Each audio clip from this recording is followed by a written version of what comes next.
morning everyone, lovely to have your company. Let's start by namaskaring, tying up our kundalini and putting ourselves into bandham. Jai Shri Mataji.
We'll do the three great mantras.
God bless.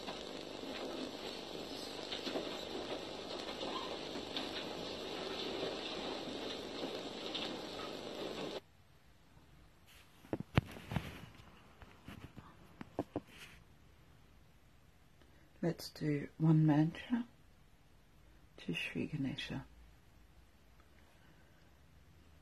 Om Tvameva Sakshat Shri Ganesha Sakshat Shri Adi Shakti Mataji Shri Nirmala Devi Namo Namaha.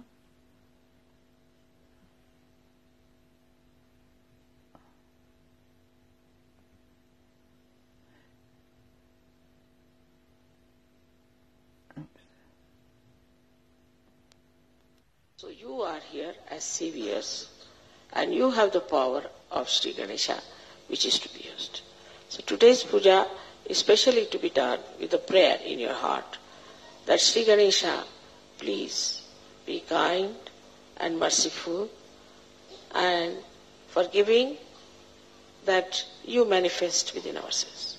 Let all these hypocritical things, all these conditionings and all these wrong ideas we have, or all the wrong life we have had, should just disappear like thin air, and let the beautiful moonlight of your soothing qualities of innocence be manifested through us. Let us manifest these qualities.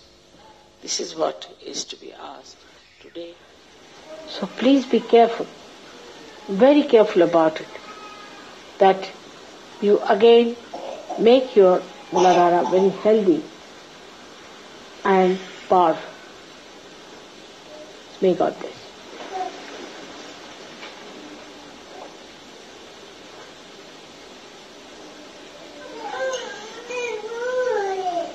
So our prayer should be that let our Muladhara be healthy and strong.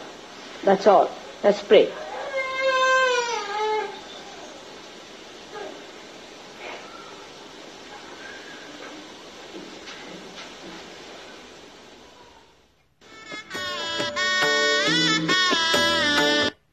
Okay.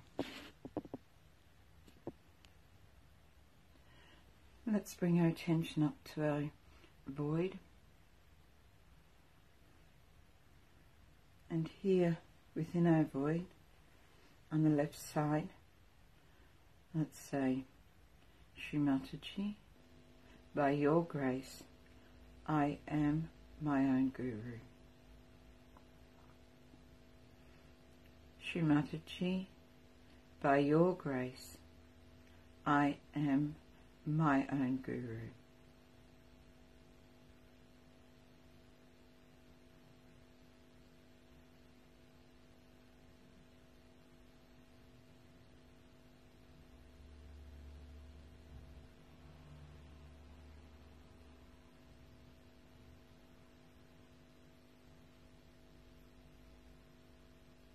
And let's move our right hand to the right hand side of our void.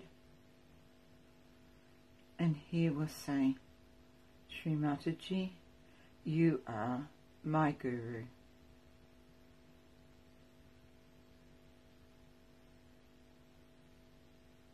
Shri Mataji, verily you are my Guru.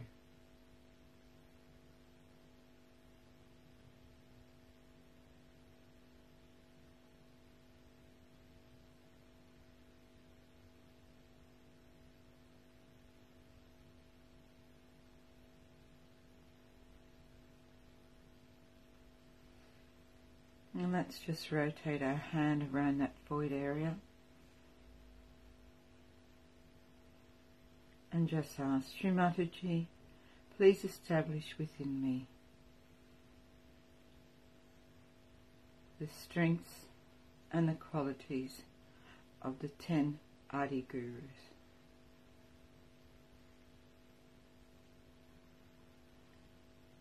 Please establish within me the Dharmic principles.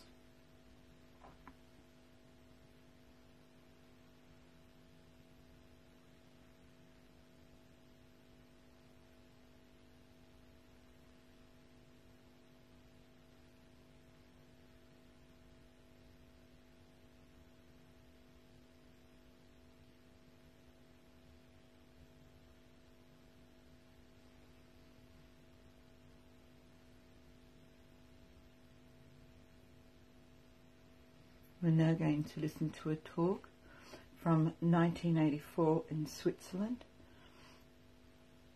from Guru Puja.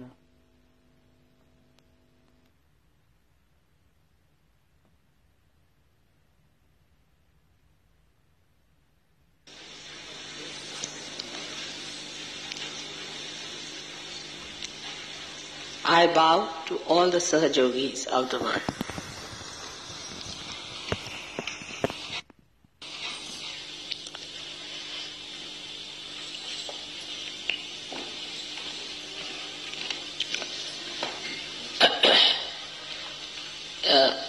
It is very heartening to see so many of you assembled here to do the Guru Puja. To worship your Guru in person is regarded as the highest blessing. But in my case, It's a very different combination that I am your mother and your guru. So you can understand how Sri Ganesha worshipped his mother. You all are created in the same image of Sri Ganesha, who worshipped his mother, and then he became the Adi Guru, the first Guru. He is the primordial essence of mastery. Only the mother can make the child a master. And the motherhood in any guru, whether male or female, can only make the disciple a guru. So first, you have to become the prophets and develop that motherhood within yourself. Then you can make others also prophets. Now, to become a guru, what do we have to do after our realization? Guru word means gravity. Gravity means a person who is grave, who is deep, who is magnetic. Now, as you have learnt in Sahaja, that realization takes place in complete effortlessness. So normally a guru tries to make his disciples effortless, which is called as prayatna shaithilya, means relax your efforts.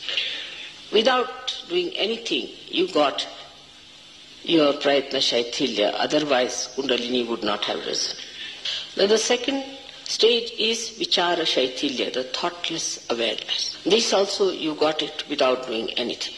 And the third is complete negation of thought, abhava, and the bliss of peace. So one has to understand that you have to pass them through 3 stages. First, when you get your realization, all these things come spontaneously for that moment. When you raise the kundalini of others, these things happen to them spontaneously. You too have that power now to raise the kundalini of people and to establish it in them. But we must understand why it has to be done that way. Why we have to have vichara shaithilya. Because when you project any thought, it is artificial. It is not reality. Thought always stands between you and the reality. When you put in an effort, you stand against becoming. For example, if I have to cure you, I just put my hand and finished. No effort. Because I am that. You get your realization because I am that. I don't put in any effort. I don't think about it. I am that. Just looking at someone, it can be done. Just putting attention to someone, it can be done. Just with a small desire, it can be done. Because you are that. You can mold it the way you like. You can get an example from gold. Now gold is untarnishable. It does not have to think it is untarnishable. It does not have to put in an effort it is untarnishable. It is. So to be, you don't have to put in any effort. If you have to put in an effort, that means you are not yet that. If you look at the sun, it shines. It doesn't have to put in effort to shine. It shines. So to be that, if you have to put in an effort, that means you are not that. You are trying. You are artificial. The flowers are beautiful, so they don't have to beautify themselves. And this is what one has to understand, that innately if you are that, if you have already become, then what is the need to put in any more effort? But when we say these things, you see, then people think you have to be lethargic. that you need not do anything. You become a guru without doing anything. Good. That's why at the very outset I said it goes in stages. So the first stage is of Sri Ganesha. How he surrenders to the Shakti, to the Mother. That is the beginning. If one cannot surrender, that doesn't mean you don't do anything. But surrendering means the worship, the respect of the higher, the obedience to the higher, not to argue it out, not to react, acceptance, absorption, like a child absorbs the milk of the mother, without questioning, without reasoning. That's why Christ has said, you have to become like children. But if you are questioning, then you are no more a child.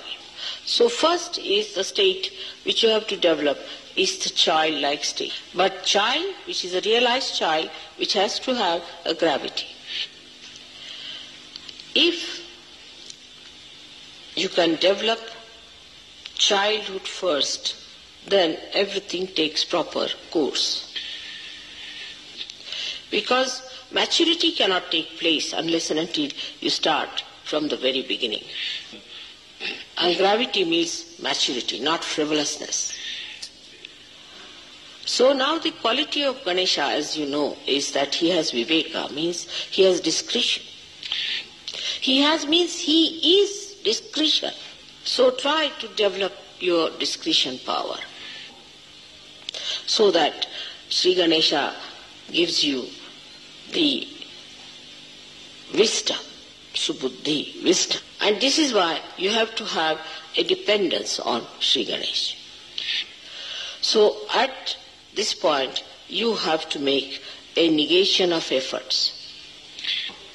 Like whatever are efforts anti-Ganesha or anti-innocence must be negated. So the negation of effort is to be achieved by negating whatever is the effort. Means the effort of negation. So in the beginning you will not be effortless. You will have to put in effort. Like Christ has said, thou shalt not have adulterous eyes. So how do you make your eyes innocent? In Sahaja Yoga, we have a method by which we try to distract our eyes from effort that makes it adulterous. Like we try to put our attention, our eyes on the Mother Earth, on the grass, on the trees. So the avoiding of the effort itself is effort. So those people who have come now recently have to understand also that they have to put in all kinds of efforts to stop the efforts. For example, some people are used to very comfortable life. They may talk of all kind of renunciation. When it comes to comfort, they want to have comfort. Such people should try to get out of the habit of comfort. Sleep on the ground, sleep on the Mother Earth. Some people have an attention which is all the time looking this side, that side, cannot see to one point. So fix your attention. So gradually you will find, you will discipline yourself. So the effort that you put in is very important in the beginning of Sahaja Yoga. Another thing is very common in the West is the harsh tongue, the sarcasm and hurting others is a very subtle way of violence. Or if they are really blunt, they can start with ego expressions also. I. Such people should stop talking completely. Make an effort to stop. Just don't talk. Now watch your mind. Is it trying to talk something sarcastic, nonsensical? So this watching also requires effort. So to sprout the seed is easy, but then one has to put in the effort to look after the little plant. And when it matures, then it's on.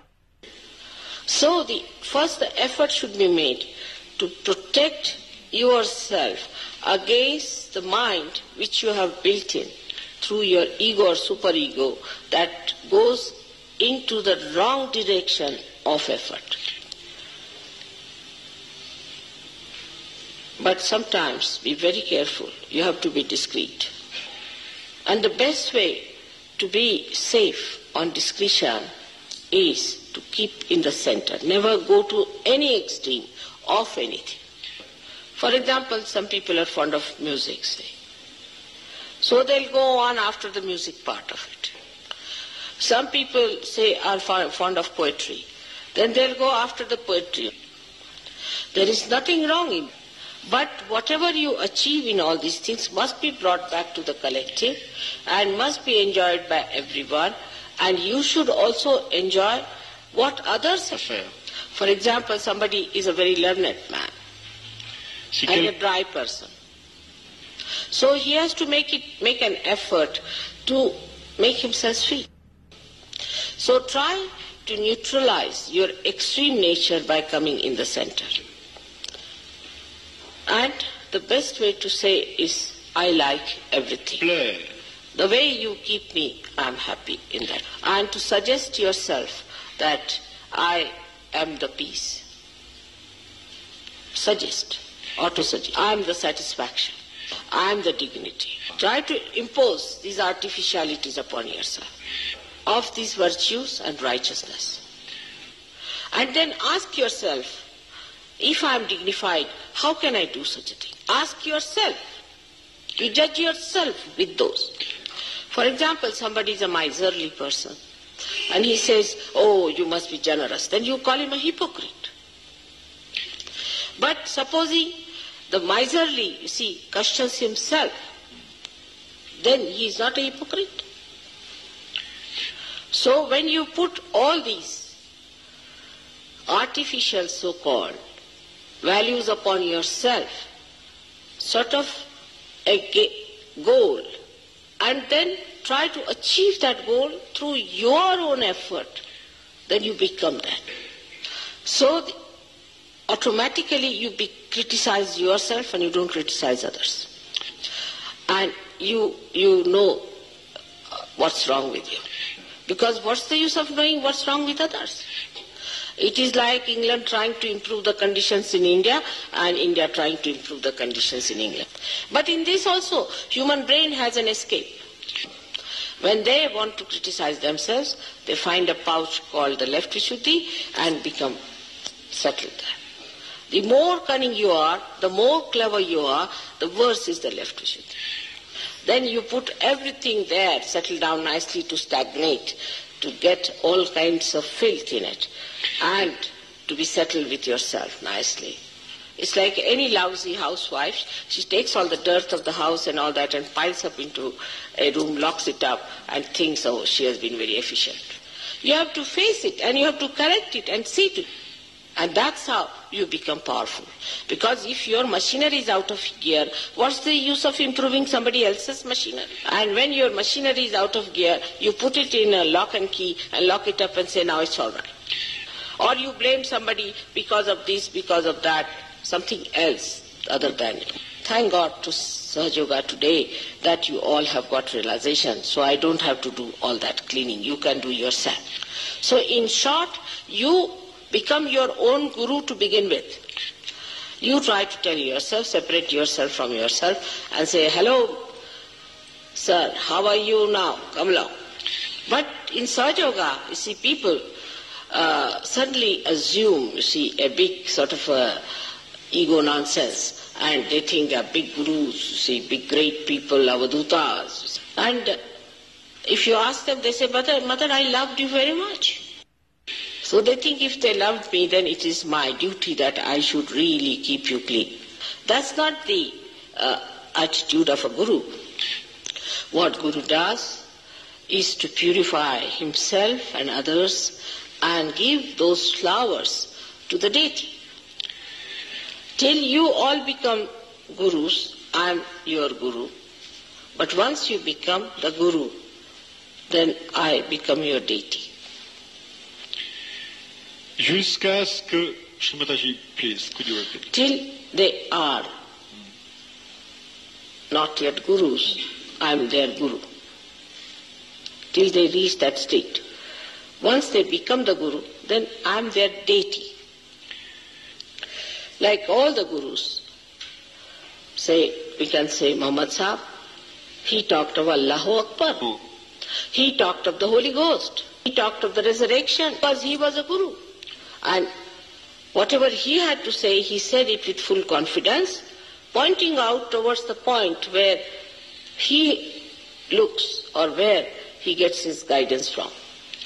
Like Moses. Like Christ also put his 2 fingers denoting his father. So, till you become your own guru, you have to put in effort in the beginning. Then gradually you can achieve it effortlessly. Effortlessness is not to be certified, but you can verify it. A person who is discreet, in his presence others become discreet. A person who is honest, others in his presence become honest. It is said in Sanskrit language, Yatha Raja Tatha Praja. As the king is, that's how the subjects are. When you are the guru, you are the example. You have to be the example.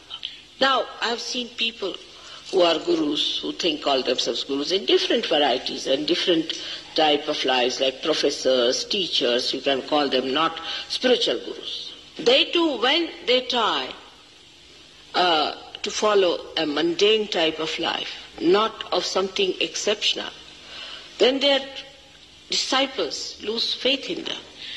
Even political leaders, when supposing a political leader is licentious, he has weaknesses, then the people who try to follow him have no respect. So they too have to have a personal character, a personal value system. So what about the spiritual gurus then? They have to be excellent people. There should be no 2 type of life, one outside, one inside. When the outside and inside becomes one, then it is effortless. And that is what one has to do, the inside and the outside. One has to work it out from inside. For that, you cannot bring the outside inside, but inside has to go outside. So this is the beginning of Antar Yoga, the inner yoga. At the second stage, you have to become thoughtless. This is very important in the West. Because they live in thoughts, they don't have other problems of a gross nature. For example, they are brought up in such a way that they are frightened of law. They are brought up this way, they'll keep all their carpets clean, everything clean, you see, very particular about keeping every place clean. All the gross things they keep clean. And then when they try to adjust themselves, they adjust within. Outwardly they are gentlemanly, but inside, in their thought, they are not clean. In their behavior, they are not clean. Their eyes are not clean. It's poison inside. And they like that poison to be taken out. Sometimes it comes out as sarcasm. It comes out as their sinister acts of aggression on other countries. They may plan out the complete destruction of the world. And they don't think there's anything wrong in it. Because it's an ideology for which is a thought they are fighting for. As long as there is an ideology, there's a thought, there's some sort of a sublime talk, then they can do what they like. This filth is very sophisticated. Like the people who don't take their baths can use some artificial things to get a fragrance. Inside has to be clean. And that's why first the efforts are to be made to have good thoughts. Watch your mind. How does it think about others? I would say racialism is one of the diseases of the same thing. I've seen people who are very well placed, sophisticated, wear immaculate dresses. When it comes to a person from a developing country or from, say, another color complexion, they come out with a remark. Even if they are Sahajogis, I've seen that. I'm saying this for the Sahajogis and not for others. That suddenly that dead stuff which we call as dead becomes alive. So the mind is dirty, full of lust, greed, and anger, jealousy. And that's why we have to be very, very careful. Those people have become sophisticated, their weaknesses have also become sophisticated. And that's why jealousy is a common disease. Like the other day I asked someone. I will post that talk and you can finish listening to that later. Let us just meditate collectively.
Let's do the last of the three great mantras. Om Tvameva Sakshat Shri Kalki Sakshat Shri Sahasrara Swamini Moksha Pradini Mataji Shri Nimala Devi Namo Namaha.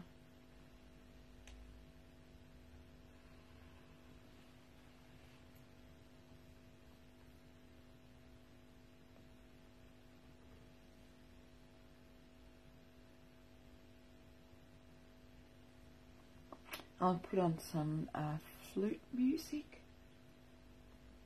that we can listen to. If you just want to keep meditating silently, just turn the volume down on your device. But thank you very much for joining. It's been absolutely wonderful having your vibrations here this morning. And for those going to Guru Puja, see you over the weekend. Jai Shri Mataji.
Shri Mataji, everyone.